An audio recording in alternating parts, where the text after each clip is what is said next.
Shalom Aleichem, everyone. Hope everyone had a wonderful, wonderful week. This week is Parshas Savo. And we read the Tochacha. And this is the second Tochacha. We have a Tochacha in Parshas Bechukosai, we have a Tochacha in Parshas Savo. What's the difference? So the difference is that in Parshas Bechukosai, we're speaking to, in Bechukosai Telechu, we're speaking B'lashon Rabim, which means we're speaking to every single individual. To Ruvain, to Shimon, to Levi.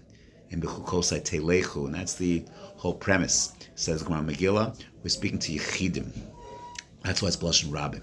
In Parshas Savo, we're about to enter into Eretz Yisrael, and all of a sudden, we're now speaking not to individuals, we're speaking to the group, to Klal Yisrael, to the corporate entity that is Knesset Yisrael, to make sure that they do the right thing, and if not, very bad things will happen.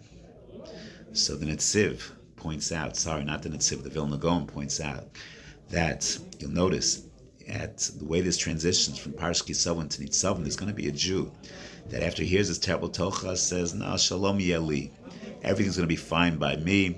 Kim b'shirusli b'elech, nothing's going to happen to me. I am good." How does he make that conclusion? The answer is because when you speak to someone as a group, when we're speaking to the entity called Knesset Yisrael, don't do any of this. So he says, not speaking to me. He's not speaking to me, he's speaking to them. And therefore you can say, by me, Shalom Yeli, I'm good.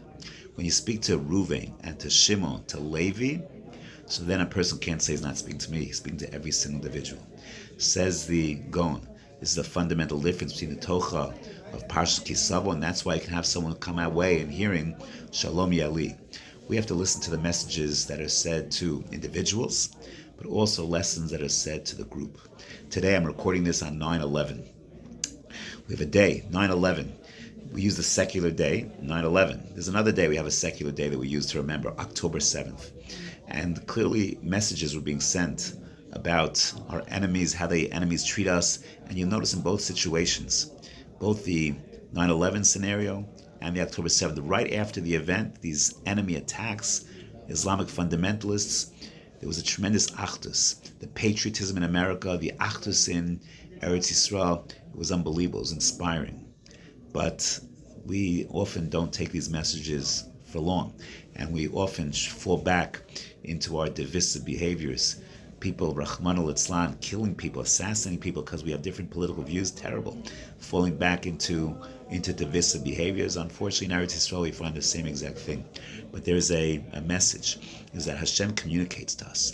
Hashem communicates to us sometimes individually, and sometimes through very big national events.